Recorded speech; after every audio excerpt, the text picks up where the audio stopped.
Olá pessoal, tudo bem com vocês? Sejam muito bem-vindos para mais um vídeo de física para papiloscopista da Polícia Civil e da Polícia Federal. Pessoal, a aula de 3 hoje é sobre o assunto eletricidade, né? Continuação aí do assunto eletricidade, porém, especificamente hoje irei falar a respeito de condutores e isolantes, certo? Então, antes de começar o vídeo, eu já gostaria de solicitar você que ainda não é inscrito aqui no canal, que está chegando agora, que por gentileza se inscreva, ative o sininho das notificações aí para não perder novos vídeos quando sair. Curta, comente e compartilhe os vídeos do canal com seus amigos, isso é muito importante para fortalecer o projeto. E lógico, né pessoal, me motiva a sempre estar produzindo novos conteúdos para manter vocês sempre informados, certo? Então agora vamos ao vídeo. Então pessoal, conforme vamos dar continuação aqui nesse assunto, tá? Então, vocês sabem, né, galera, que o assunto de física, tanto para a Polícia Federal quanto para a Polícia Civil do Estado do Pará aí, é basicamente o mesmo, né? Então, nós já estudamos um pouco a respeito de movimento harmônico simples, tá? Tem vídeo aí no canal, aí na playlist de física para papiloscopista. Então você pode dar uma olhada aí, né, nessas outras aulas. E também eu já gravei uma outra aula a respeito de carga elétrica, tá? Esse assunto 2 aqui, eletricidade, carga elétrica, tudo bem? Então na aula de hoje, basicamente, iremos abordar esse conteúdo bem aqui, olha, específico, condutores e isolantes. Então eu fiz uma árdua pesquisa aí na internet, né? Coletei diversas explicações, conceitos teóricos, imagens para trazer para vocês, né? Porque o objetivo, pessoal, não é o objetivo realmente é trazer um material de qualidade, é trazer um conteúdo amplo, um conteúdo extenso, um conteúdo teórico, né? Que seja satisfatório, para que vocês possam conseguir aí o mérito, né, da aprovação, né, seja no concurso público da Polícia Civil do Estado do Pará, quanto no concurso da Polícia Federal, tá? Então, conforme eu já falei para vocês, o assunto é condutores e isolantes, e aí a gente vai dar início aí ao assunto, falando primeiro a respeito de condutores, tá, galera? Pessoal, olha só, o que são condutores, né? São materiais que possibilitam a movimentação de cargas elétricas em seu interior com grande facilidade. Então eu trago aí basicamente, né, um conceito de condutores, tá? Então, mais uma vez, né, o que são condutores? Materiais que possibilitam a movimentação de cargas elétricas. E aí, pessoal, as palavras mais importantes aí para vocês gravarem, né, para vocês aprenderem a respeito desses conceitos, eu coloquei em negrito aqui, tá? Então, falou em movimentação de cargas elétricas, condutores, tá, pessoal? E olha só, e esse movimento de cargas elétricas se dá com grande facilidade, tá? E aí no decorrer da aula eu vou explicar para vocês por que isso ocorre nesses tipos de materiais, que são os condutores, né?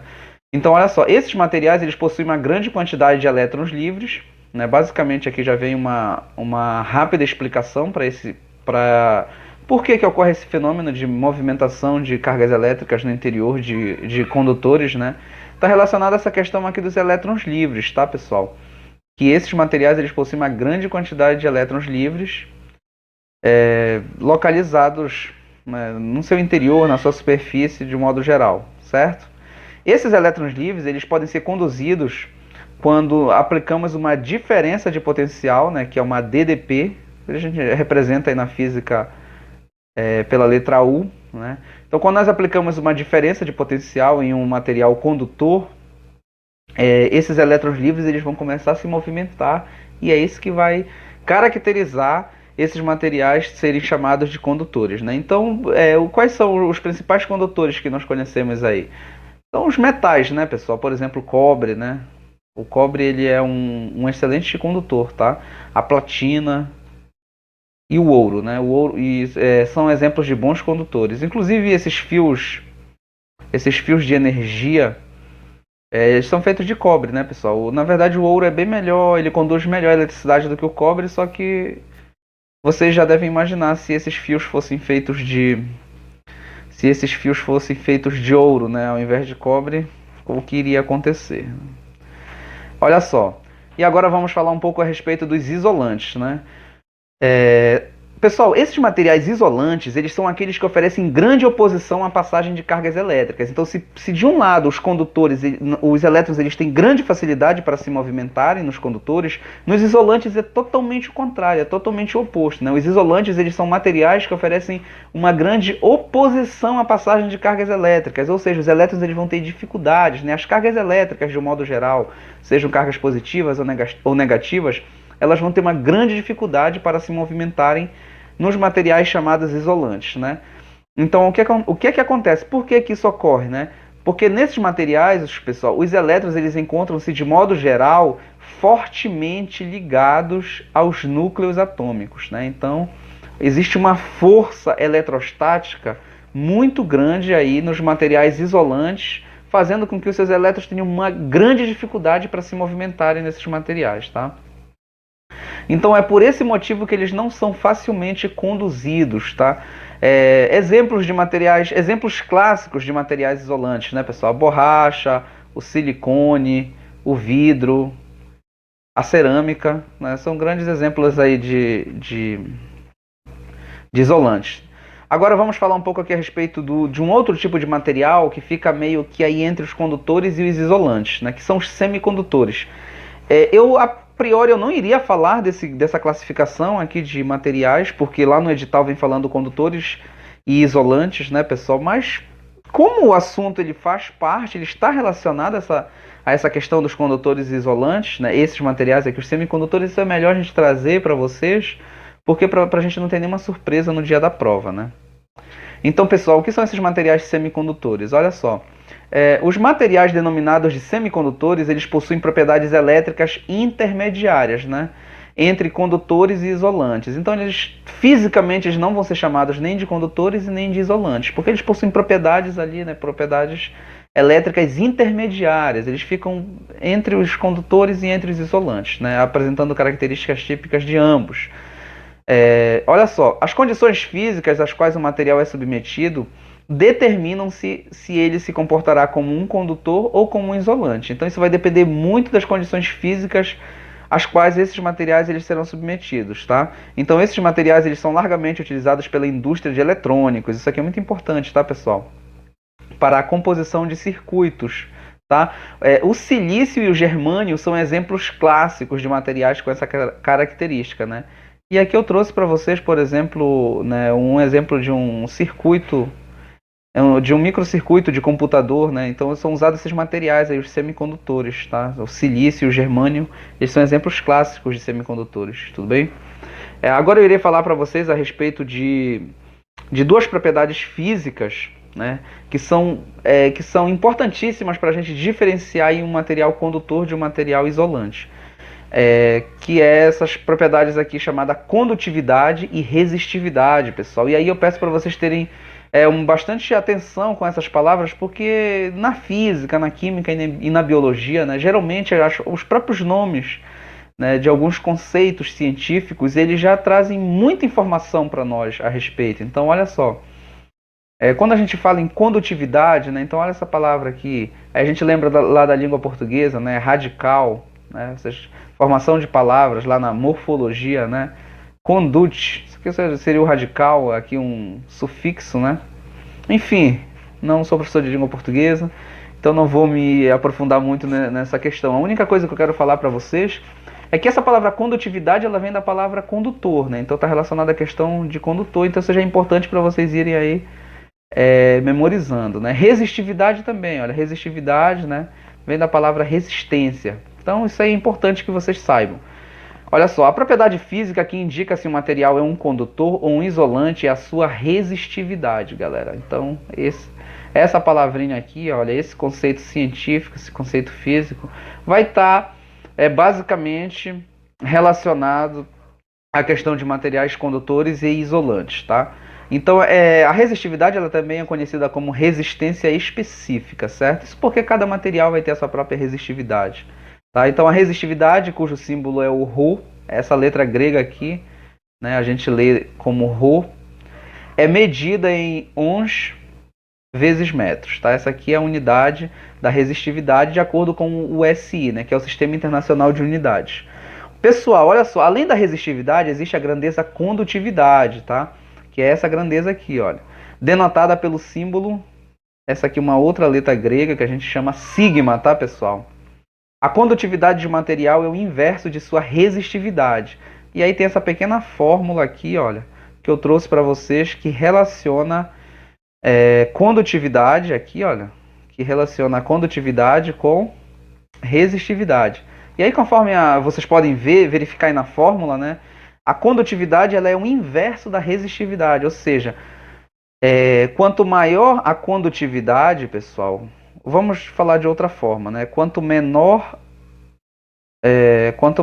a resistividade de um material, maior será a sua condutividade, ou seja, quanto menos resistência ao fluxo de elétrons o material apresentar, em outras palavras, maior é a sua, mais condutor ele é, né? Maior é a sua condutividade. Então, quanto menor a resistividade, maior a condutividade. São grandezas inversamente proporcionais. De outro modo, né, quanto maior a resistividade de um material, ou seja, quanto maior a oposição ao movimento de cargas elétricas, consequentemente, menor será a sua condutividade e o material irá assumir um caráter mais isolante ou dielétrico, que é a mesma coisa, tá? Vamos lá. Continuando aqui falando desses dois conceitos, pessoal, condutividade e resistividade são grandezas inversamente proporcionais. Acabei de falar isso para vocês.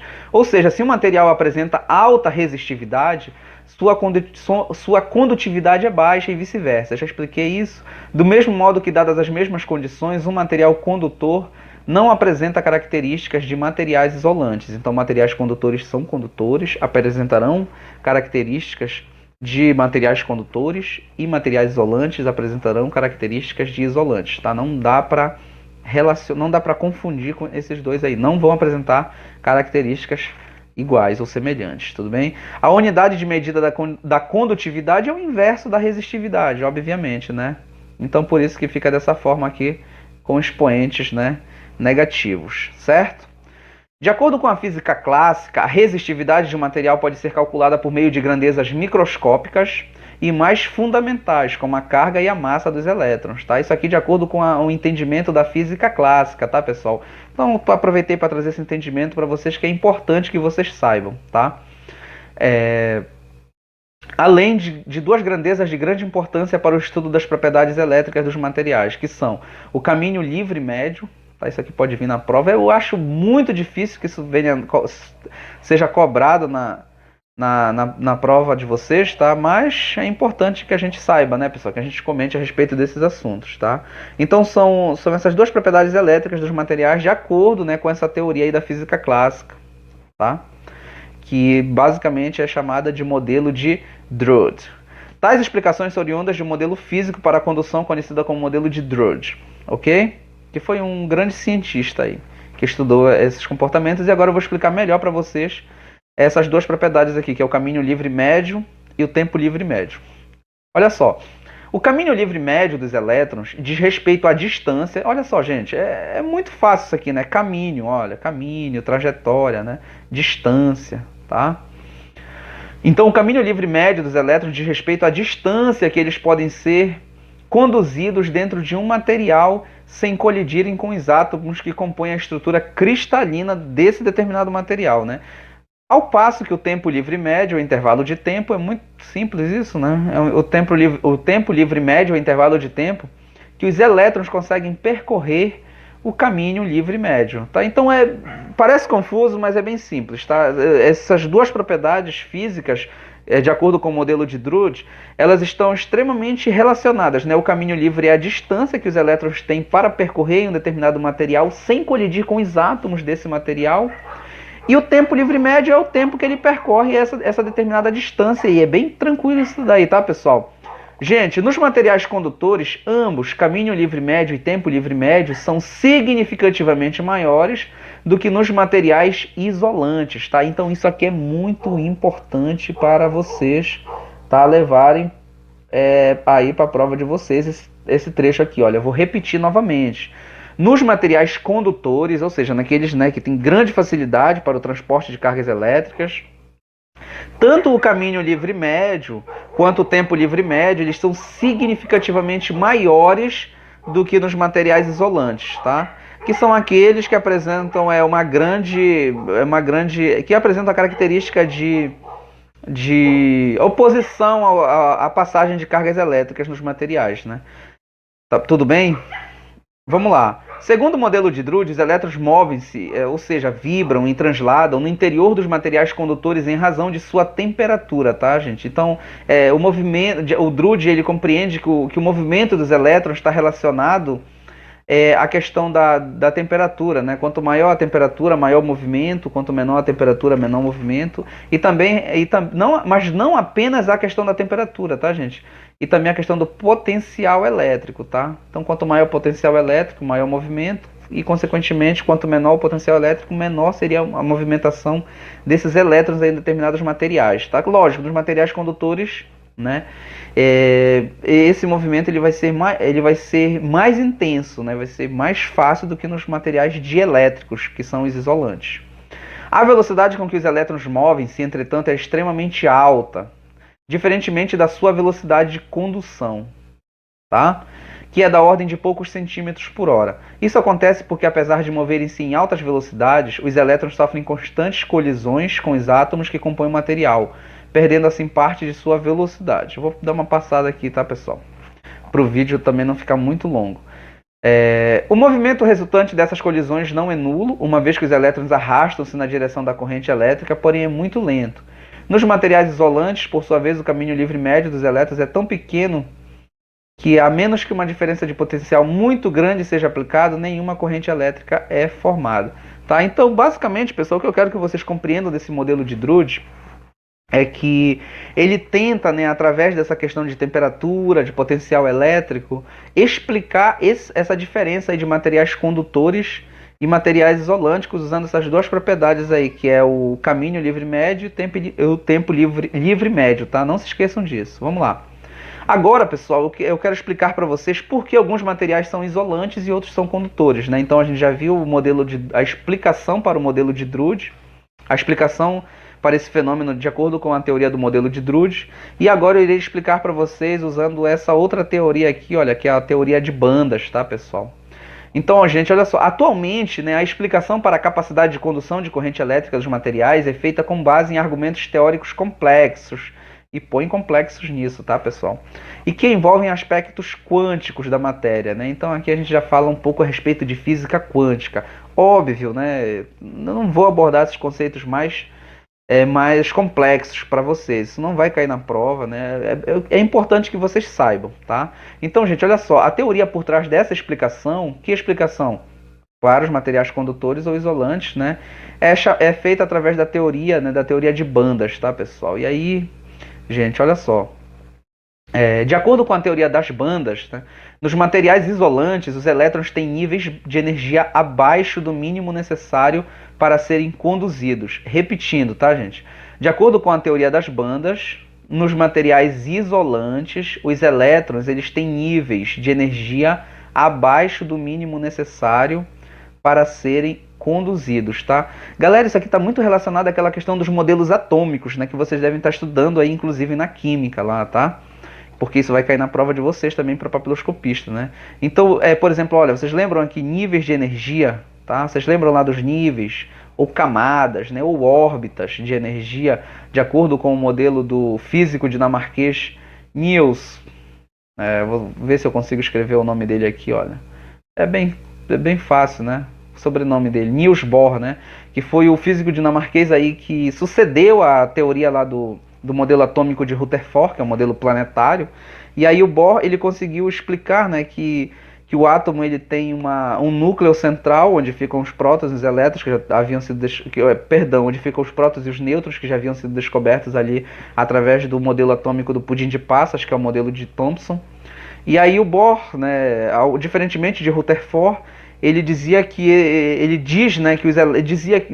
em sua teoria ele disse que os elétrons eles ficavam ali orbitando o núcleo em órbitas circulares, né, e cada elétron ele possuía um respectivo nível de energia, né, uma quantidade mínima de energia possível para ele se manter estável, né, ali numa camada fundamental atômica. Inclusive é mais ou menos daí que surge o conceito de física quântica, né? Por causa dessa questão da quantização de energia, tá? Então a teoria das bandas está muito relacionada a essa questão dos níveis de energia que foram explicados aí pelo modelo atômico de Bohr, tá, pessoal? O que acontece é o seguinte, nos materiais isolantes, o nível de energia que os elétrons eles se encontram, eles possuem uma quantidade energética muito inferior, né, muito baixa, para que esses elétrons eles possam saltar para um nível, né, para uma outra camada, que seria a chamada camada de condução, tá, para se tornarem de fato materiais condutores. Então, nos materiais isolantes, em outras palavras, é necessário para eles se tornarem condutores uma grande quantidade de energia para que esses elétrons das camadas mais inferiores, que são as camadas de valência, né, aquela camada ali que está a camada mais externa, né? Então esses elétrons eles deveriam ganhar uma grande quantidade de energia para que eles possam saltar, né? Para que eles possam saltar para uma outra banda. É por isso que essa teoria é chamada teoria das bandas, porque nos átomos existe a banda de valência, que todo mundo conhece, né, que está relacionada à camada de valência, a camada mais externa do átomo, onde ficam os elétrons de valência. E a próxima camada seria a camada de condução, né, pessoal? Então, que seria a camada de um outro átomo, tá? Então, para que o material seja condutor, o elétron ele precisa ganhar energia para saltar da banda de valência para a banda de condução, para que ele possa se tornar, em outras palavras, para que ele possa se tornar um elétron livre no material, tudo bem? Isso é muito difícil de acontecer nos isolantes. Daqui a pouco a gente vai ver melhor como é que o material isolante pode se tornar um material condutor. Olha só, gente. De modo diferente, né, nos materiais condutores, os elétrons eles apresentam níveis de energia maiores, tá? Então, olha só. Nos materiais condutores, os elétrons eles apresentam níveis de energia maiores. O que isso significa? Significa dizer que nos materiais condutores, o nível de energia que os elétrons de valência se encontram é um nível de energia mais elevado, né? Maior quantidade de energia, tá? Então, olha só, repetindo aqui, já nos materiais condutores, os elétrons apresentam níveis de energia maiores que a energia mínima para que ocorra a sua condução. Então, esses elétrons eles já se encontram livres, né? Basicamente. Ok, pessoal, continuando então aqui, olha só. Uma quantidade de energia separa os elétrons que podem ser conduzidos daqueles que não podem. Ainda falando a respeito da teoria das bandas, né? Essa energia é chamada de gap, tá, pessoal? Então, essa palavrinha aí é muito importante porque ela pode aparecer aí na prova de vocês se vier falando um pouco a respeito dessa questão da teoria das bandas, tá? Então, gap ou band gap também pode aparecer das duas formas, tá? Então, gente, essa energia gap vem do inglês que significa espaço, que significa intervalo, melhor dizendo, tá? Então, o que acontece é o seguinte, olha, nos materiais isolantes, o gap, ou seja, o intervalo entre a banda de valência e a banda de condução, a banda de valência é a camada de valência, né, atômica, onde ficam os elétrons de valência, aqueles elétrons que podem saltar, né, para níveis mais externos. Então, nos materiais isolantes, o gap ele é muito grande, esse espaço, tá, pessoal, esse intervalo entre a banda de valência e a banda de condução, certo? Então, por esse motivo é que esses elétrons eles têm muita dificuldade para saltarem para a banda de condução, ou seja, para se tornarem elétrons livres e o material, consequentemente, é isolante, né? É por esse motivo, inclusive, que é necessário que se aplique neles uma grande quantidade de energia, eu falei agora há pouco isso para vocês, né? De modo que os seus elétrons movam-se de um ponto, que é a banda de valência, para um outro, que é a banda de condução, certo? Já nos materiais condutores, pessoal, isso é muito diferente, tá? O gap de energia ele é nulo. Não existe esse espaço, não existe esse intervalo, né, entre os materiais condutores. Basicamente, os orbitais atômicos de um metal, né, eles se unem e eles formam uma única banda, basicamente. A banda de valência e a banda de condução, elas se tornam uma única banda, né, digamos assim. Elas se tornam completamente preenchidas e os elétrons eles se tornam elétrons livres ali no material, tá? Então o gap, essa diferença aí, tá, pessoal? O gap nos materiais isolantes, que é o intervalo entre a banda de valência e a banda de condução, é muito grande, ao passo que nos materiais condutores, esse gap ele inexiste praticamente, tá? Ele é muito nulo ou muito pequeno, tá, gente? Se ele existir, é um gap muito pequeno. Qualquer quantidade mínima de energia já faz com que esses elétrons eles saltem, tá? Da banda de valência para a banda de condução. Tudo bem? Que é o que está explicando aqui, olha, de forma que os elétrons podem se deslocar facilmente em seu interior, ou seja, no interior dos materiais condutores, tudo bem? Vamos lá. Então, pessoal, aqui eu trouxe uma imagem para vocês, né, para tentar explicar ou mostrar melhor para vocês aí a respeito dessa questão da teoria das bandas, tá? Então aqui nós temos os três tipos de materiais e o diagrama das bandas de cada um, sendo mostrado aqui, olha. Esse aqui é dos metais, esse aqui do meio é dos semicondutores, tá, pessoal? E esse terceiro aqui, olha, são dos isolantes, tá? Então, conforme vocês podem perceber aqui na imagem, olha, pessoal, esse retângulo aqui mais clarinho, mais rosa, né, é a banda de valência, tá, gente? Isso aqui é a banda de valência que eu falei anteriormente para vocês, tá? E esse aqui mais cinza, né, mais de cima aqui, seria a banda de condução, tá, pessoal? Então vocês percebem, na verdade, esse aqui é a banda de condução, olha, é a banda de condução, certo? E esse aqui de baixo é a banda de valência, tá, pessoal? Então vocês percebem aqui que nos metais não existe gap, né? Não existe espaço. Tá aqui, olha, overlap. Tá? Como se fosse uma sobreposição, né? Overlap significa sobreposição. Então é isso que ocorre nos metais, é uma sobreposição de camadas, né? De camada de valência em camada de banda de valência e banda de condução, ou seja, de orbitais atômicos, tá?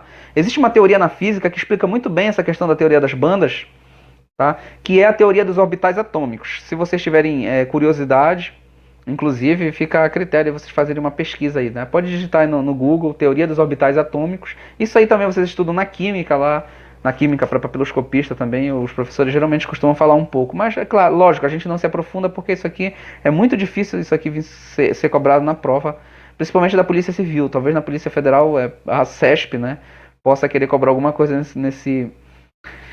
nessa questão aí, tá, pessoal? Mas enfim, gente, olha só. Nos metais existe uma sobreposição entre a banda de valência e a banda de condução, tá, galera? Olha só, nos semicondutores, pessoal, já existe um certo espaço. Tá aqui, olha, isso aqui é o gap, galera. Isso aqui é o gap, né, entre a banda de valência, que é essa rosa aqui, olha, aqui esse quadrado rosa, tá? Então aqui dentro nós temos elétrons, tá? Aqui dentro nós temos elétrons na banda de valência. E vocês percebam como ela está totalmente preenchida, olha, por quê? Porque nós temos elétrons na banda de valência, né? Por isso que ela está pintada, né? E essa aqui, olha, esse outro retângulo aqui, não seria nem bem um retângulo, né? Uma banda mesmo, né, pessoal? É a banda de condução. Então ela está vazia, tá, gente? Ou seja, ela está sem elétrons. Mas vocês percebam que o gap aqui, né, o band gap entre a banda de valência e a banda de condução é bem pequeno. Então você aplica uma determinada quantidade mínima de energia, os elétrons da banda de valência eles podem saltar para a banda de condução, transformando esse material semicondutor num material condutor, né? Que é o caso, por exemplo, do silício e do germânio, lá que são aplicados nos circuitos de computadores. Tudo bem? E por fim, pessoal, olha só, nos isolantes, tá? Isso aqui significa isolante em inglês, tá? Tá aqui, olha, pessoal, valence band, banda de valência, né? Totalmente preenchida, obviamente. A banda de valência sempre vai ser preenchida por elétrons. E olha só, pessoal, a banda de condução, olha a diferença, olha o espaço, né? Tá aqui, olha, band gap, tá, pessoal? Que foi o termo que eu falei para vocês ainda há pouco. Olha, band gap, ou band gap, né, em inglês. Mas band significa banda, né, e gap significa intervalo. Então band gaps ou band gaps seria um intervalo entre as bandas. Que bandas? A banda de valência e a banda de condução. A banda que tem elétrons e a banda que está vazia, né? Então existe, pessoal, um band gap aí bastante, né, grande entre essas duas bandas aí. Ou seja, para que esses elétrons que estão aqui na banda de valência possam saltar para a banda de condução, eles teriam que receber uma quantidade de energia bastante alta, tá, pessoal? Para que esse fenômeno pudesse acontecer aí, certo? Então, pessoal, esse diagrama aqui é fundamental, tá? Que vocês compreendam, né? Só relembrando, nos metais existe uma sobreposição entre a banda de valência e a banda de condução, né? Os elétrons ficam livres. Nos semicondutores, o band gap é muito pequeno entre a banda de valência e a banda de condução, então qualquer quantidade mínima de energia pode fazer com que esses elétrons eles saltem, transformando o material semicondutor no material condutor.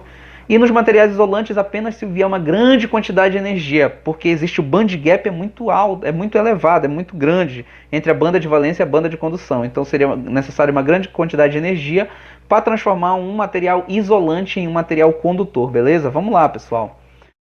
Gente, enfim, olha, esse aqui é uma videoaula completa a respeito de materiais condutores, isolantes. Eu poderia muito bem preparar uns slides bem mais simples, trazer conceitos bem mais básicos, e fazer uma videoaula para vocês de no máximo 20 minutos aí.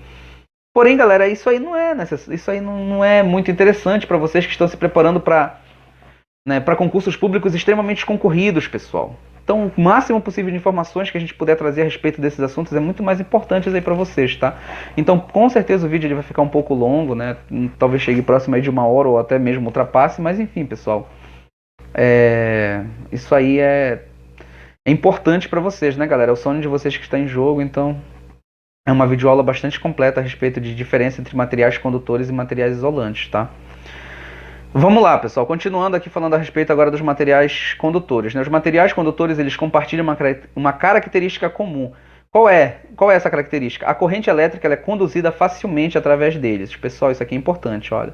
Os materiais condutores, a corrente elétrica é conduzida facilmente através deles. Muito fácil, né? Corrente elétrica, gente, nada mais é do que o movimento, né, de elétrons aí no material, tá? O movimento de cargas elétricas, tá? Suas principais características são a abundância de elétrons livres, são as cargas elétricas, né? Além de baixas resistências elétricas. Lógico, né, pessoal? Tem que ter uma baixa resistência, ou seja, uma baixa resistividade, porque se a resistividade for muito grande, a condutividade é menor, né? Então não vai fazer sentido. Quando os materiais elétricos estão eletricamente carregados, sem transportar cargas, dizemos que eles se encontram em equilíbrio eletrostático, tá, pessoal? Repetindo aqui, olha, isso aqui é importante. Quando os materiais elétricos estão eletricamente carregados, ou seja, sem transportar cargas, dizemos que eles se encontram em equilíbrio eletrostático. Nessa condição, os elétrons ocupam as camadas mais externas, né, do material, a superfície, tá, pessoal? Posicionando-se exclusivamente em sua superfície. É exatamente isso que eu acabei de falar. Em razão da repulsão entre suas cargas e de sua grande mobilidade. Eu vou retomar melhor esse conhecimento para vocês na próxima videoaula para papiloscopista que eu vou preparar, que vai ser sobre campo elétrico. E lá, pessoal, a gente vai ver que nos materiais condutores, né, por exemplo, nos materiais condutores esféricos, os elétrons ali, eles se encontram dispostos, né, eles se encontram distribuídos na superfície dos materiais, tá? Enfim, vamos lá. E aí, pessoal, é importante que eu traga para vocês essa diferença aqui entre os tipos de condutores que existem, tá? Então, existem os condutores sólidos, os condutores líquidos e os condutores gasosos, tá, pessoal? Os condutores sólidos, eles também são chamados de condutores metálicos, caracterizam-se pelo movimento de elétrons livres e pela forte tendência de doar elétrons, né? Aí, mais uma vez, fazendo um link lá com a química, nas ligações químicas, né? Vocês lembram da ligação metálica? Os metais eles possuem, né, uma grande facilidade para doar elétrons, tá? A ligação entre metal e ametal lá da química, ligação covalente, salvo engano, tá? Enfim, líquidos. Líquidos também são chamados de condutores eletrolíticos, caracterizam-se pelo movimento de cargas positivas, que são os cátions, e as cargas negativas, que são chamadas ânions, né? Essa movimentação em sentidos opostos cria a corrente elétrica. E os condutores gasosos, eles também são chamados de condutores de terceira classe, caracterizam-se pelo movimento de cátions e ânions, mas ao contrário dos condutores líquidos, a energia é produzida através do choque entre as cargas e não de forma isolada. Então, pessoal, isso aqui vai ser muito importante, essa questão dos condutores gasosos, porque daqui a pouco eu irei falar para vocês a respeito, né, da produção de raios, né, pessoal, na atmosfera aí. Então, conforme vocês sabem, né, os raios eles passam ali através do ar, né, do ar atmosférico, que é um isolante, inclusive. E aí a gente vai ver o que é que acontece, por que o ar ele vai deixar de ser isolante, por um breve momento ele vai se tornar um condutor, para poder ocorrer essa passagem de corrente elétrica e, consequentemente, da formação de raios, tudo bem? E aqui, pessoal, por fim, né, falando a respeito de condutores elétricos, né, eu trago alguns exemplos para vocês, né. Em geral, os metais eles são bons condutores elétricos e por isso são muito utilizados na transmissão da corrente elétrica, em circuitos elétricos e em dispositivos eletrônicos também, né. Além dos metais, alguns sais, quando dissolvidos em meios líquidos, também permitem a formação de correntes elétricas. Isso aqui a gente estudou lá na eletroquímica, que também é um dos assuntos aí que vai cair na prova de vocês, mas já é relacionado à química, né? Confira alguns exemplos de materiais condutores. E aí eu trouxe para vocês o cobre, né, pessoal? Alguns fios de cobre aqui, que são muito utilizados na fiação elétrica aí, tá? Alumínio, né, barras de alumínio. Inclusive no Pará, fica no município de Barcarena, tá? Fica a Alunorte, né, pessoal? Albras e Alunorte, que são empresas aí responsáveis por essa produção de alumínio aí. Inclusive isso pode vir na prova de vocês, de conhecimentos sobre o estado do Pará, tá? Ouro, né, pessoal? O ouro também é um metal condutor, né? Na verdade ele é o que apresenta a maior condutividade aí entre os metais, pessoal, o ouro, tá? E a prata, né? A prata também é um exemplo de metal condutor aí, certo? E os materiais isolantes, pessoal. Os materiais isolantes, eles oferecem resistência à passagem da corrente elétrica, nós já falamos sobre isso, ou seja, eles apresentam uma alta, né, resistividade e por isso são largamente utilizados para barrar a sua passagem, ou seja, barrar a passagem de corrente elétrica, né?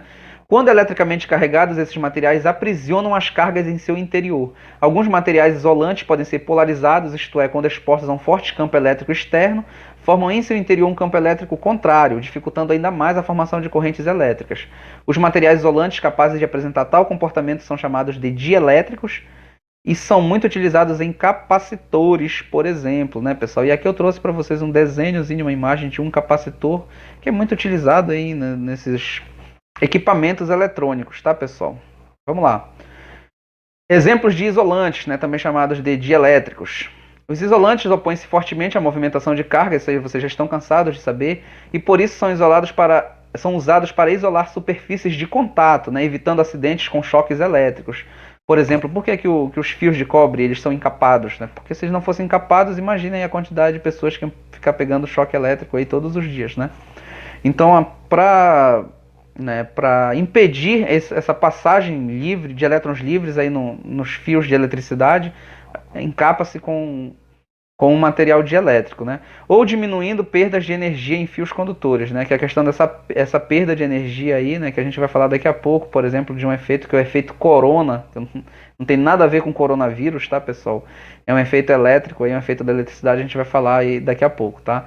Confira alguns exemplos de materiais isolantes, né? Borracha, vocês sabem disso há muito tempo, né? O plástico, o vidro e a cerâmica aí, pessoal, são exemplos de materiais isolantes, tá? Mais informações aí sobre os dielétricos que eu acho que é importante trazer para vocês. Os dielétricos eles são meios isolantes, isto é, meios que dificultam a passagem da corrente elétrica. Esses meios eles tendem a polarizar-se quando sujeitos a campos elétricos externos de grande intensidade, tá, galera? Então, se você aplicar um campo elétrico de grande intensidade em um material dielétrico, em um material isolante, você vai gerar nesse material uma polarização de cargas elétricas, ou seja, uma parte desse material, uma região desse material vai ficar carregada eletricamente positiva e outra eletricamente negativa. Então vai haver uma polarização, né? Ou seja, vai haver uma geração de campo elétrico nesse material dielétrico aí, tá? O ar atmosférico, por exemplo, é um bom dielétrico, falei ainda há pouco para vocês disso, tá? E para que esse meio conduza elétrons, é necessário que um grande campo elétrico seja aplicado sobre ele, tá, pessoal? Quanto maior for a rigidez dielétrica de um meio, melhor isolante ele será, tá? Então, muita atenção com essa palavra aqui, olha, rigidez dielétrica, tá? Então, quanto maior a rigidez dielétrica de um material, mais isolante ele será. E olha só, pessoal, quando polarizados, os dielétricos eles produzem um campo elétrico em seu interior. Acabei de falar isso para vocês, né? Então, se você tem um material dielétrico, por exemplo, o ar, né? E você aplica um campo externo de grande intensidade, um campo elétrico externo de grande intensidade, você vai polarizar esse ar. Ou seja, uma parte vai ficar positiva, uma parte vai ficar negativa, né?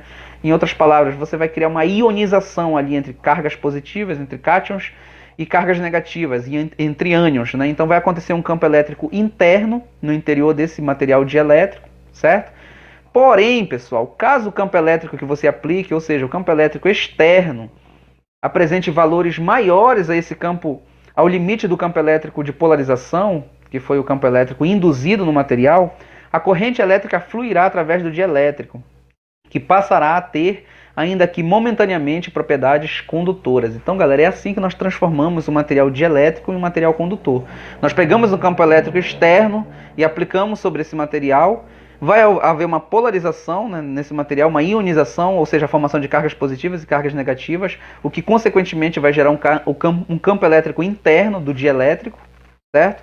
Porém, caso o campo externo, caso a intensidade do campo elétrico externo aplicado nesse dielétrico seja maior do que o limite do campo elétrico interno dele, haverá movimentação de cargas elétricas no material condutor, no material isolante, fazendo com que ele momentaneamente adquira características de material condutor, certo? Não sei se ficou muito complicado aí, mas é basicamente isso, tá? O nome desse processo, pessoal, é ruptura de rigidez dielétrica. E olha só como isso pode ser cobrado na prova de vocês, né? O examinador lá da banca de vocês, ele pode colocar um texto, seja para a CESP, seja para o Instituto AOCP, e falando justamente sobre isso, né? Sobre essa possibilidade aí de formação de corrente elétrica em materiais isolantes, e perguntar como é o nome do processo, ou no caso da CESP afirmar, né, que trata-se de ruptura de rigidez dielétrica. E é justamente isso, pessoal. O que é a ruptura da rigidez dielétrica? É quando você aplica um campo externo de grande intensidade, um campo elétrico externo de grande intensidade em um material dielétrico, um material isolante. Vai haver uma polarização, vai haver a formação de campo elétrico interno, porém, como a intensidade do campo elétrico externo aplicado nesse material é muito intensa, vai haver a ruptura, vai haver a quebra da rigidez dielétrica e ele vai passar, né, lá as bandas, né, lembre da banda de valência e a banda de condução. Essas bandas elas vão se sobrepor e vai haver o transporte de elétrons nesse material, fazendo com que ele deixe de ser um material dielétrico e passe a se tornar um material condutor, beleza, pessoal? Então aqui eu trouxe uma tabela para vocês para mostrar alguns materiais aqui na coluna esquerda e suas respectivas rigidez dielétricas, né? Na coluna direita aí, pessoal. Então olha só o ar, né? O material ar. Olhem, deem uma olhada aí na rigidez dielétrica dele aí, olha, 3 vezes 10 a sexta, né?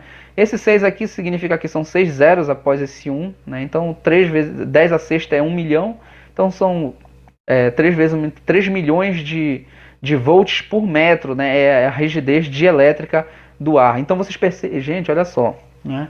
3 milhões de volts por metro, né? É o máximo que o ar ele consegue suportar aí de intensidade, né? De corrente elétrica para ser um material condutor. Se você ultrapassar esse limite aqui, pessoal, se você ultrapassar esse limite, ele vai deixar de ser, esse ar, ele vai momentaneamente assumir características condutoras, tá? Então é isso que acontece nas tempestades, né? Nas descargas elétricas, aí, nos raios. Então imagina, né, a descarga elétrica aí produzida por um raio, pessoal. Tem que ser acima de 3 milhões de volts por metro, né? De volts por metro aí do ar, né?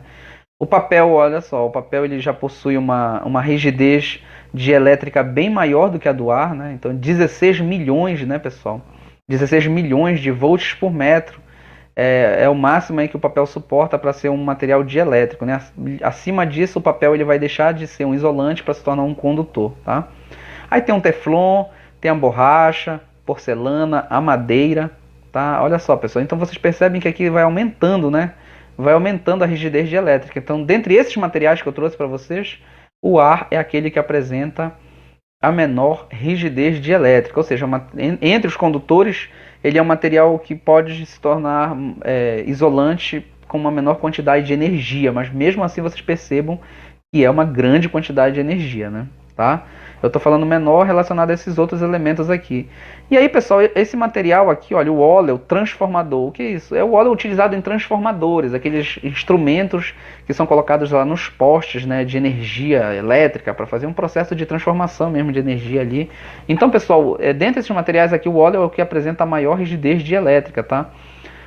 De 20 a 30 milhões aí de volts por metro desse material, tá, pessoal?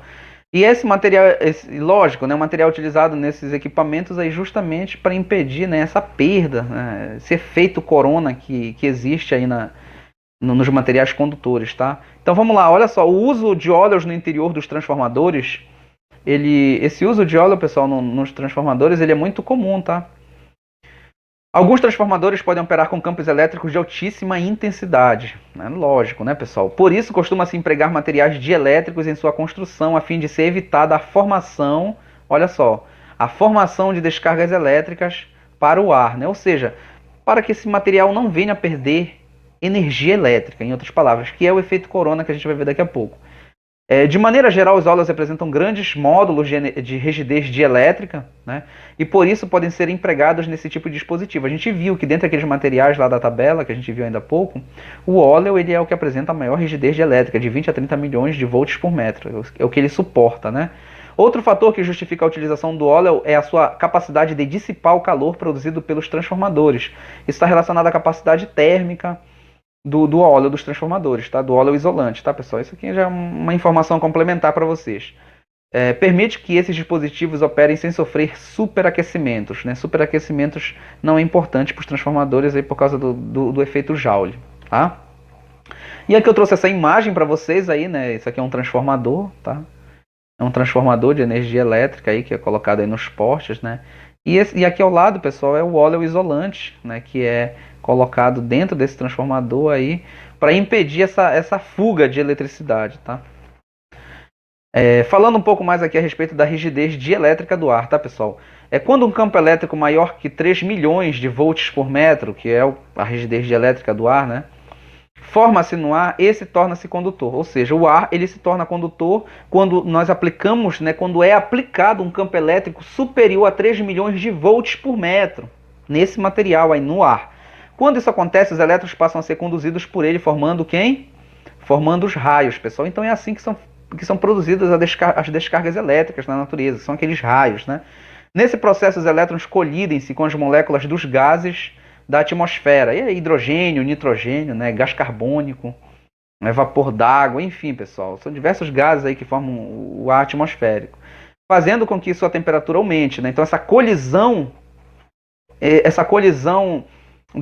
dos elétrons dos elétrons com as moléculas do gás atmosférico vai gerando um aumento de temperatura e vai excitando essas moléculas do gás atmosférico. Quando as moléculas do ar retornam, então se elas excitam, elas recebem energia, elas saltam para níveis maiores de energia, porém, quando elas voltam, elas liberam energia na forma de luz, que é o relâmpago que nós enxergamos, inclusive, né?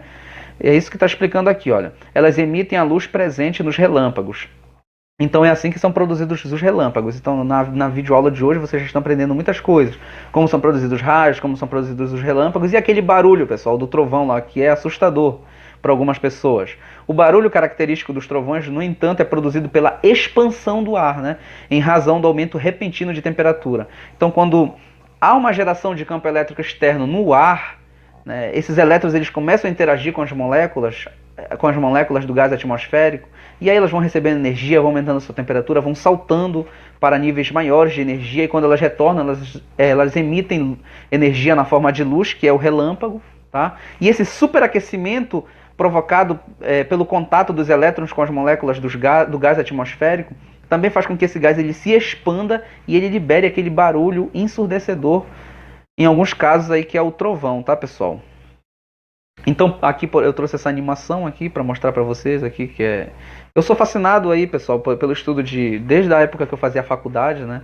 Faculdade de física, e eu dediquei uma grande parte do meu tempo a ficar investigando aí essa produção de raios, né? Eu acho sensacional esse fenômeno na natureza aí. Lógico, né, pessoal? É bastante perigoso, inclusive. Vocês veem, né?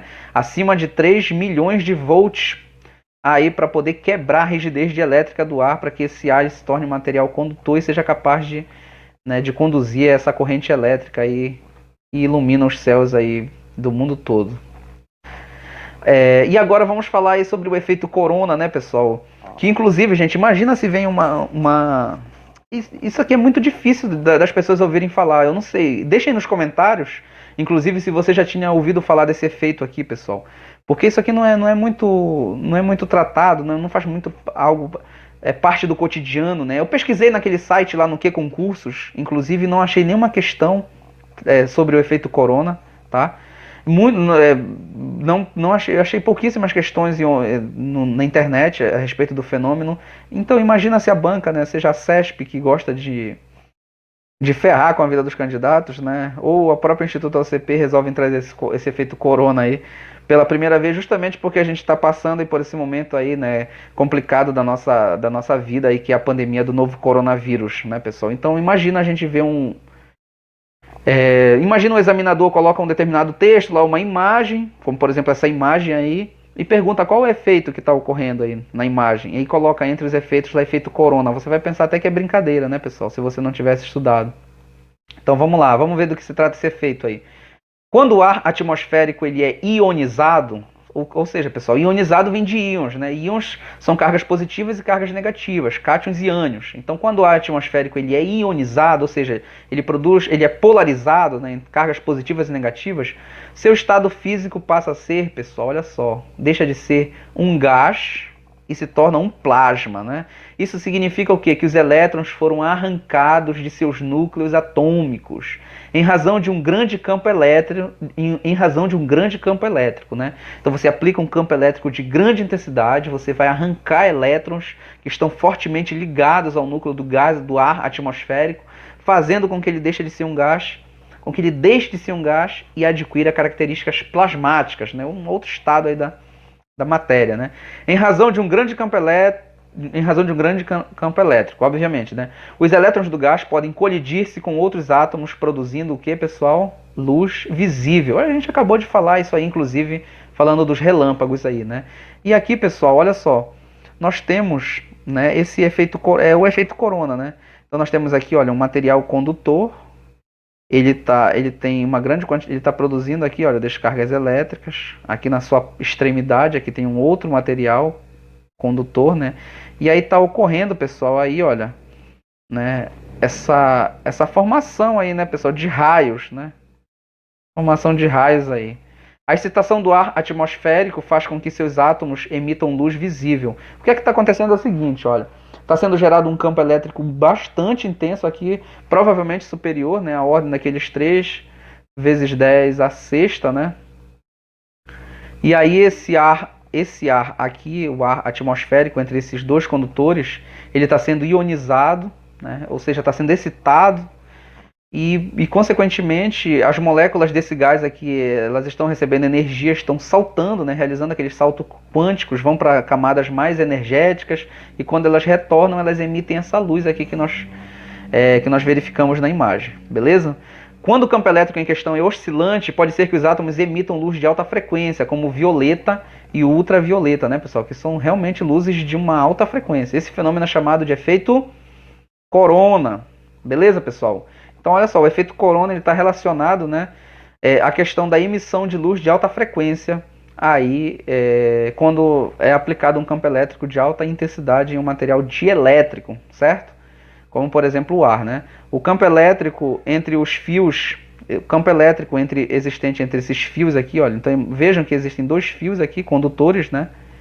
Então, o campo elétrico gerado por esses 2 fios aqui, excita o ar, né, ao redor do fio, ionizando o ar, fazendo com que ele emita essa luz aqui, pessoal, de alta frequência, que é uma luz violeta, beleza? Vamos falar agora a respeito do poder das pontas e do para-raios, tá, pessoal? Que é um outro assunto aí que eu acho que é muito importante, que pode ser cobrado na prova de vocês, tá? Vamos lá, vamos explicar isso daí para vocês. Num condutor, as cargas se espalham pela superfície. Isso aí eu falei ainda há pouco para vocês, gente, no outro slide, tá? Isso aqui é muito importante, galera. Não vão para a prova de vocês sem saber dessa característica. Num condutor, as cargas, elas se espalham, sejam positivas ou negativas, as cargas elétricas, elas vão se espalhar pela superfície do material, tá, gente? Superfície. Se o condutor ele for esférico, as cargas elas vão se distribuir uniformemente, né? Ou seja, ao longo de toda a esfera, de toda a superfície da esfera. Tudo bem? Nas regiões pontiagudas, sejam pontas ou arestas, a densidade superficial de cargas elétricas ela é maior, né, do que em regiões planas ou arredondadas. Então imagine, olha esse material aqui, um material pontiagudo, né, pessoal? O material tem uma parte mais arredondada, uma parte mais plana, né? E aqui nós temos uma parte mais pontuda, né, uma ponta mesmo, tá? Então olha só. Nesses materiais pontiagudos, essas cargas elétricas elas vão tender a se acumular na ponta, pessoal, nessa região aqui, olha. É o chamado poder das pontas. O que significa esse poder das pontas? Significa dizer que em materiais pontiagudos, as cargas elétricas elas irão tender a se acumular na ponta dos materiais, né?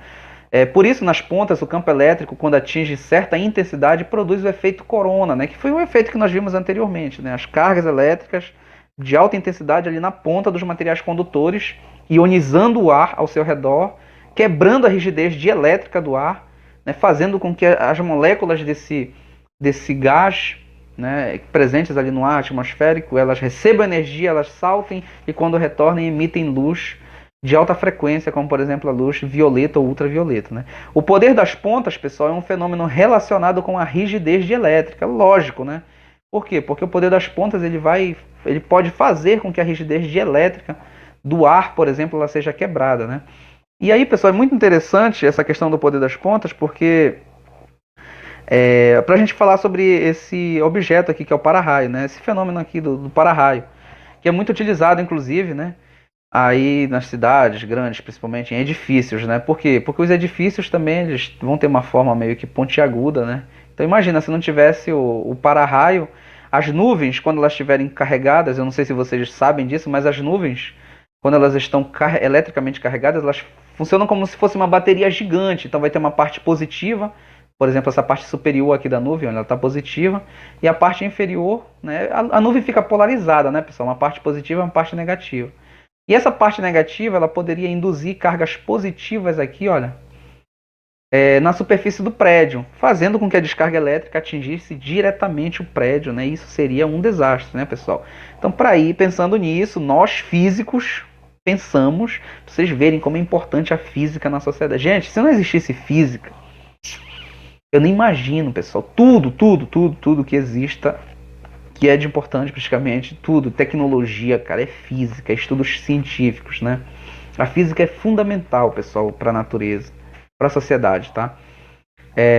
Então aí os cientistas, eles criaram esse instrumento aí, pessoal, que é o para-raio. Vocês já perceberam que o para-raio, ele tem umas pontinhas aqui, ele é pontiagudo, justamente por causa desse poder das pontas, né, pessoal? Né? Os cientistas, eles não são bobos, eles sabem que essa nuvem aqui, ela vai induzir nas pontas do para-raio cargas positivas, né? E aí, lógico, né, vai haver aí a produção de uma corrente elétrica, porém essa corrente elétrica ela vai ser conduzida através do para-raio e vai ser descarregada, né, na Terra, na Terra, para dentro da Terra mesmo, né, pessoal? Essa descarga elétrica vai para dentro da Terra aí, tudo bem? É o fenômeno do aterramento, inclusive. Então a importância do para-raio nesses casos é justamente essa aí, né, pessoal? Fazer com que, caso houver uma descarga elétrica, esse para-raio ele vai conduzir essa descarga para a Terra, certo? Para não ocasionar danos, né, ao patrimônio público, aí, a integridade física das pessoas, né? E aí já poderíamos entrar ali naquele contexto da medicina legal, né?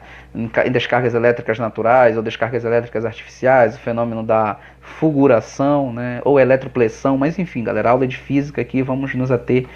Isso aí é para vocês verem como o examinador de vocês ele pode fazer um contexto, tudo isso faz parte aí do dia a dia do papiloscopista, né, pessoal? Um isolante, pessoal, ele pode se tornar um condutor? Né? Você já sabe, vocês já podem perfeitamente responder essa pergunta, né? Sob condições especiais, como altas temperaturas, tensão mecânica ou enormes diferenças de potencial, os materiais isolantes eles tornam-se condutores. Quando isso acontece, a corrente elétrica que os atravessa geralmente causa um grande aquecimento em razão do efeito Joule, né? Lógico, esse efeito Joule inclusive está relacionado ao barulho lá do trovão, né? Ou seja, devido às colisões entre os elétrons e os átomos, né, ou moléculas que constituem o material em questão. A gente já falou sobre isso, pessoal. O exemplo mais simples de ruptura da rigidez dielétrica é da formação dos raios, né? Já falamos também.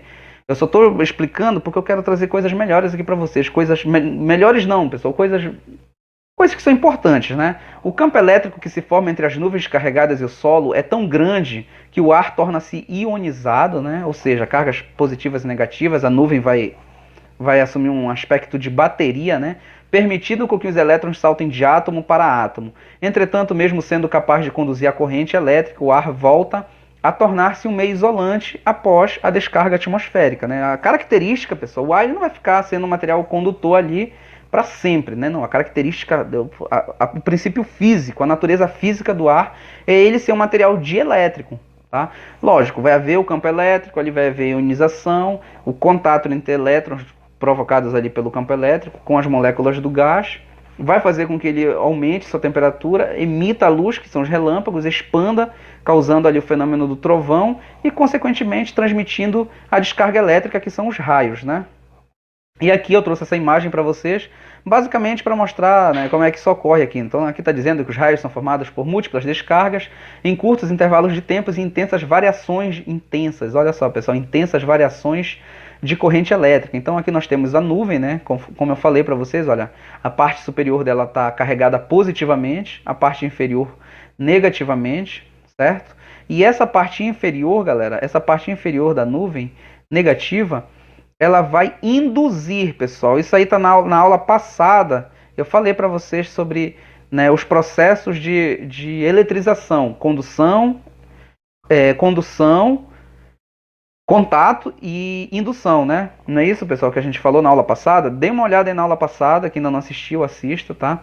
Que a gente falou, então, como é que as cargas elétricas elas podem induzir cargas de sinais contrários, né? De sinais contrários em outros materiais. Então é isso que acontece. A nuvem, a parte inferior da nuvem, ela induz cargas positivas na superfície da Terra.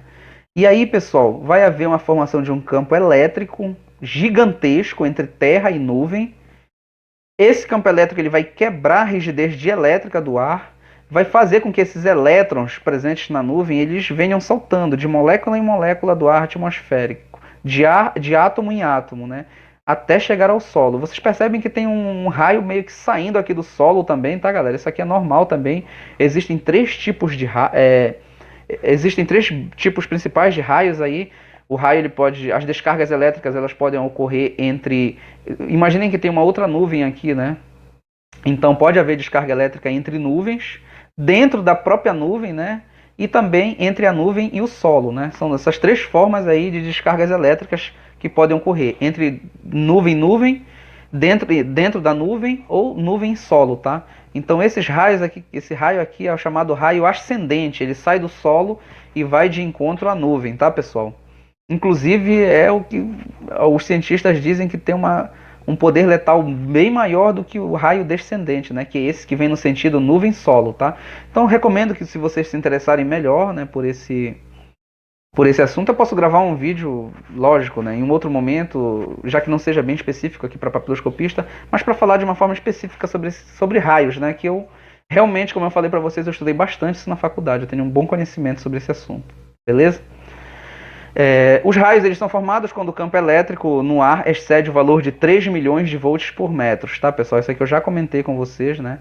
Por que 3 milhões de volts por metro? Porque 3 milhões de volts por metro é o valor máximo da rigidez dielétrica do ar. Então, quando algum campo elétrico exceder esse limite, o ar ele deixa de ser um isolante e se torna um condutor, permitindo a passagem de corrente elétrica, que são os raios, né, de descargas elétricas. Beleza?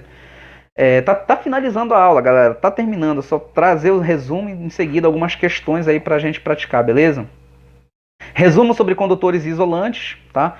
Relembrando, pessoal, materiais condutores como prata e cobre oferecem pouca resistência, né? Ou seja, baixa resistividade à passagem de corrente elétrica e, consequentemente, maior condutividade, né? Os materiais condutores eles têm um grande número de elétrons livres, não se esqueçam disso, tá? Do que são elétrons livres, fracamente ligados ao núcleo atômico, chamados de elétrons de condução, né?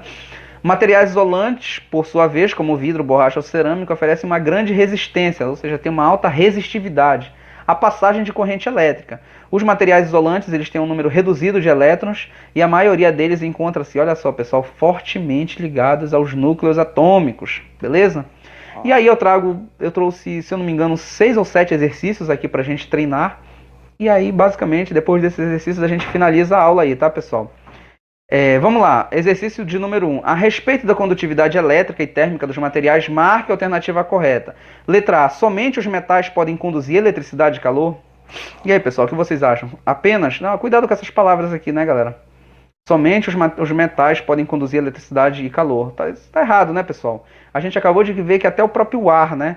Ele pode conduzir eletricidade e calor dependendo da quebra da rigidez dielétrica dele, por um campo elétrico externo de alta intensidade, beleza? Então a letra A já está errada, né? Porque não é apenas os metais, não. Está errado por causa dessa palavra aqui.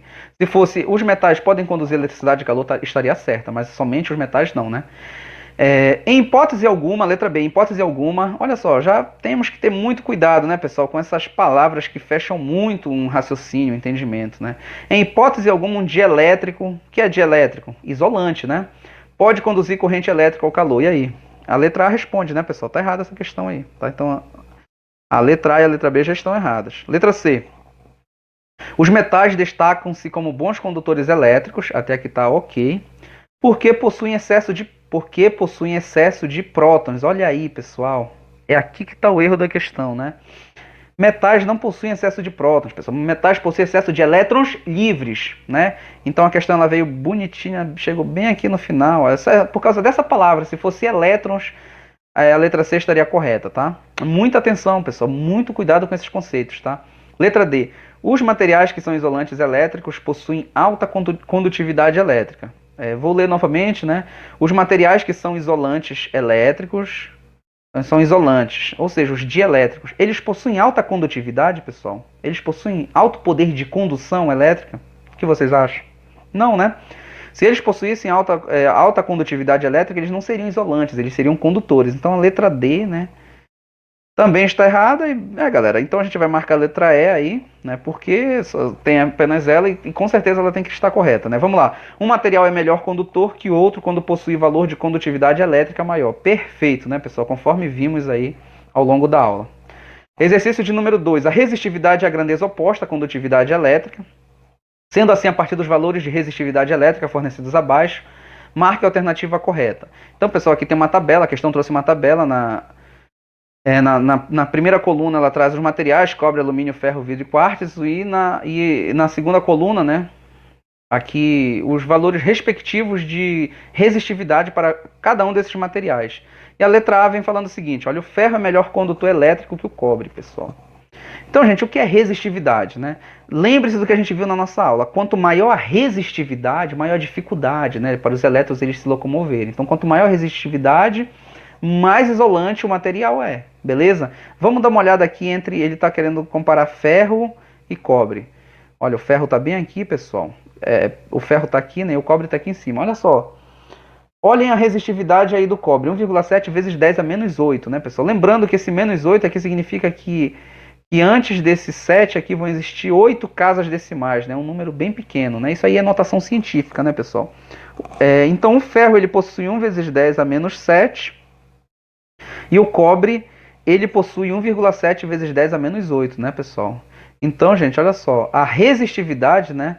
A resistividade aqui do ferro, realmente a resistividade do ferro é maior, né, do que a resistividade aí do... olha só, menos 7, né, pessoal? Eu tava confuso, por isso que eu já estou muito cansado aqui, galera. Mas enfim, eu vou terminar a videoaula aqui, né? Eu já não estou nem prestando atenção. Olha, presta atenção no expoente aqui, pessoal. Quanto menor o expoente, né? Quanto menor o expoente, menor a resistividade. Então, menos 8 é menor do que menos 7, né, pessoal? Então, por esse motivo aí, a resistividade...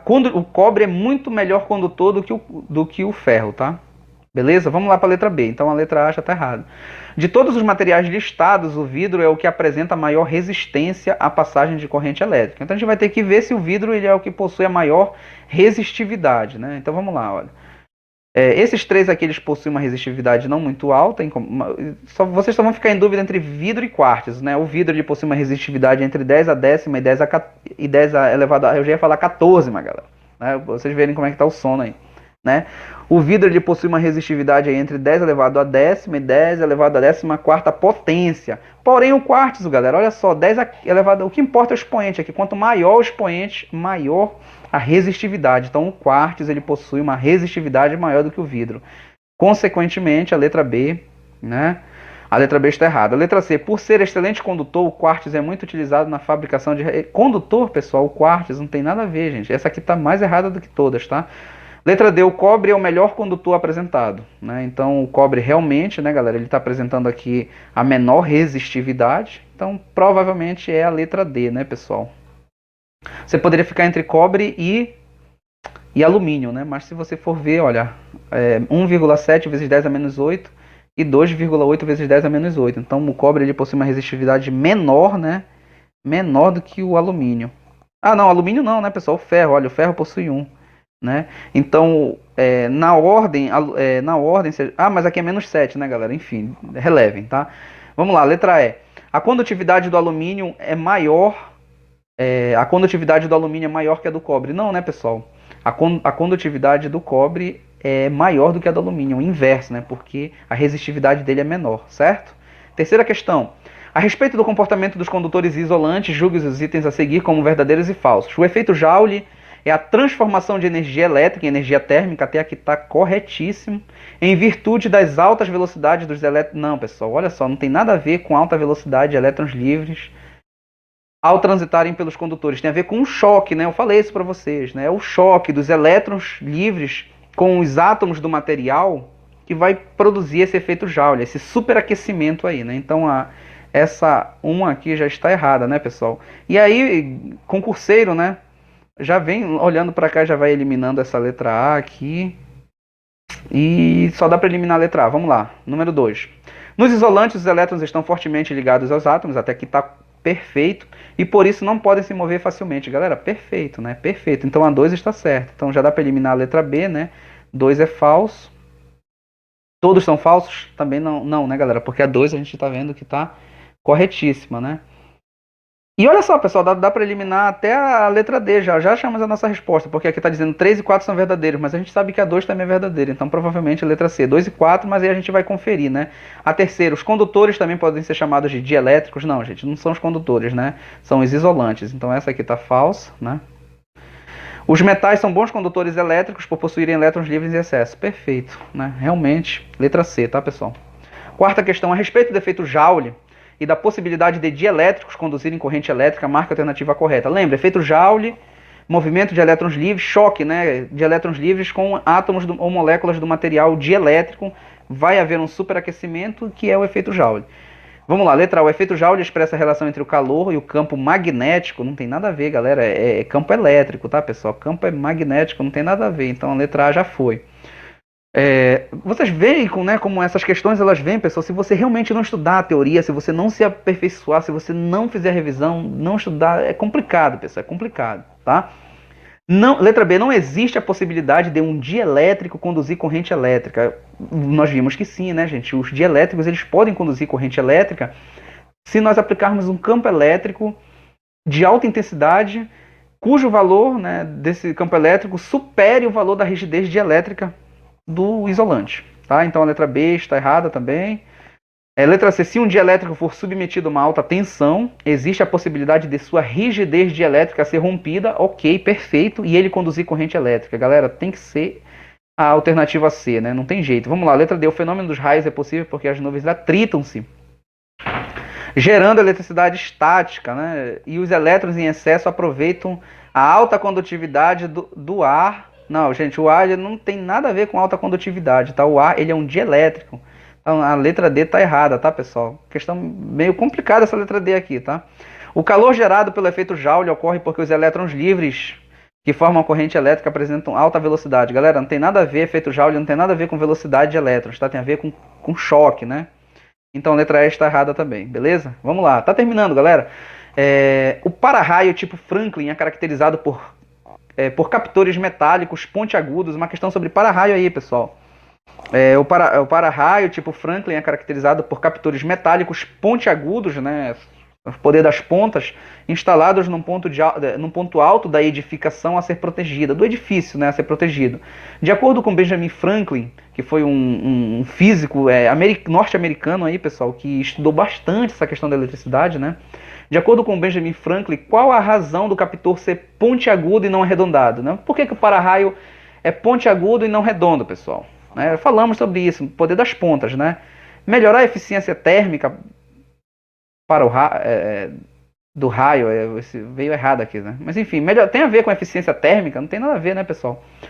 Evitar aumento de tensão durante a descarga? Não tem nada a ver. Letra C, atrair melhor o raio devido às linhas de campo elétrico mais concentrado. Então, até o momento, pode ser a letra C, né? Vamos ver as outras. Evitar gastos com manutenção, galera, não tem nada a ver, gastos com manutenção. Isso aqui é pegadinha do malandro mesmo, né? Isso aqui é para pegar o Juninho, né, galera? O aluno Juninho, o concurseiro Juninho. Letra E, é facilitar o escoamento da dissipação da descarga para o solo. E aí, pessoal, ficamos entre C e D, né? Mas realmente vocês acham que, que o para-raio ele é pontiagudo para facilitar o escoamento da dissipação? Não tem nada a ver, pessoal. O para-raio ele é pontiagudo porque, de acordo com a teoria do poder das pontas, as cargas elétricas em um material pontiagudo elas vão se concentrar na ponta do material. E aí vai ter a nuvem. Vocês lembram lá do desenho? Dê uma voltada aí no vídeo para você ver, né? A parte inferior da nuvem é negativa, ela induz cargas elétricas positivas na ponta do para-raio. E aí a corrente elétrica vai ser conduzida para o solo através desse para-raio, né? Então, realmente, pessoal, aqui, né, a alternativa correta, galera, aqui é a letra C, né, pessoal? Atrair melhor o raio devido às linhas de campo mais concentrado, né? Porque estão nas pontas. Penúltima questão, galera, salvo engano, tá? Um para-raios é uma haste de metal geralmente de cobre ou alumínio destinado a dar proteção às edificações, atraindo as descargas elétricas atmosféricas, que são os raios, e desviando-as para o solo através de cabos de pequena resistência elétrica. Lógico, né? Tem que ser cabos condutores, inclusive. Considerando o exposto, assinale a alternativa correta que completa as lacunas da frase a seguir. Qual é a frase? O funcionamento do para-raios é baseado na e no... E aí, galera? Letra A. É baseado na indução magnética. Pessoal, a gente falou alguma coisa hoje de magnetismo. Tem nada a ver com magnetismo, tá, pessoal? A indução elétrica, né? Então, letra A já tá fora da jogada aí, galera.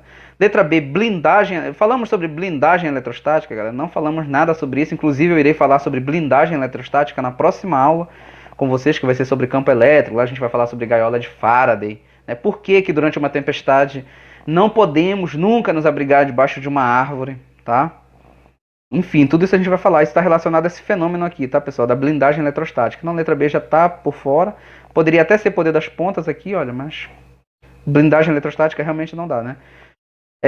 O funcionamento do para-raios é baseado na indução eletrostática. Olha, bonito, né, pessoal? Até aqui tá tudo certo. Percebam como a letra D também é indução eletrostática. Então, provavelmente, é indução eletrostática, né?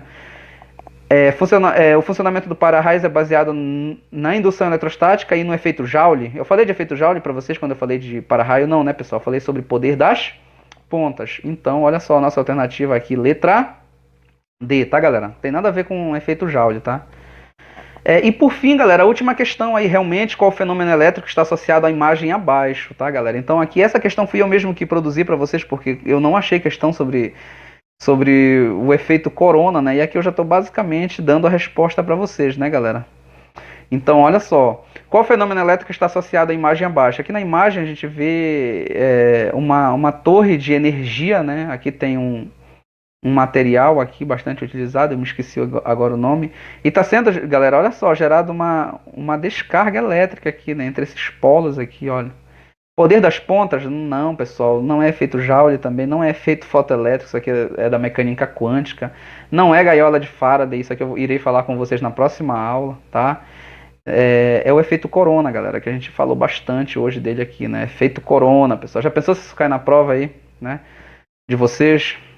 E aí, galera, finalmente, pessoal, não sei nem com quanto tempo tá esse vídeo, eu não tô controlando aqui, eu acredito que passou de 1 hora. Enfim, pessoal, muitas informações. Eu queria pedir desculpas para vocês se em algum momento eu me enrolei um pouco, é porque eu tô muito cansado. Eu tô gravando esse vídeo para vocês aqui, já são mais de 10 horas da noite, então ainda não jantei, ainda tô com fome. Muito cansado, estudei o dia todo, fiz simulado, eu estudo muito, eu tô muito cansado, mas o objetivo aqui, galera, é compartilhar conhecimento, é ajudar o máximo possível de pessoas. Realmente eu peço muitas desculpas para vocês, e se eu falhei em algum momento, deixem aí nos comentários o que você achou do vídeo, se você gostou, o que precisa melhorar. O seu feedback é muito importante, galera, é em cima dele aí que a gente vai, né, adaptando melhor a nossa didática aqui nessa rede que é o YouTube, né, nesse canal que é extremamente importante. Então, muito obrigado por terem assistido o vídeo. Eu termino o vídeo aí, pessoal, com essa frase, que é uma frase que é minha mesmo, tá? No processo de conquista do seu sonho, irá haver um dia em que você irá acordar sem a mínima vontade de estudar e se sentindo super desmotivado, pessoal. Isso aí acontece com todo mundo, galera. Muitas pessoas, né, reclamam disso. Gente, vai haver um dia que você, uma semana, que você vai se sentir, às vezes, a pior pessoa do mundo, pessoal. Você estuda, você não evolui, ali às vezes você não consegue ultrapassar, né, aquele platô de acertos, aquele limite. Você vai fazer um simulado, você esquece de assuntos que você acabou de estudar. Enfim, isso vai gerando desmotivação, né? A nota de corte vai aumentando cada vez mais. E aí, pessoal, não desistam, galera. O segredo é não desistir, tá? Então, nesse dia, pessoal, que você se sentir super desmotivado, sem a mínima vontade de estudar, às vezes até mesmo pensando em desistir, galera, é esse o dia que você tem mais que se dedicar. É esse o dia da sua vitória, certo? Estamos juntos. Fiquem no aguardo aí para a próxima aula. Me perdoem por eu demorar muito, mas é que eu realmente tenho muitos afazeres, mas eu vou procurar colocar a próxima aula sobre campo elétrico o mais rápido possível para vocês se prepararem. Deixe o seu like aí no vídeo para ajudar, tá, pessoal? Para divulgar o nosso trabalho aí no YouTube. E até a próxima aula. Muito obrigado. Abraços a todos.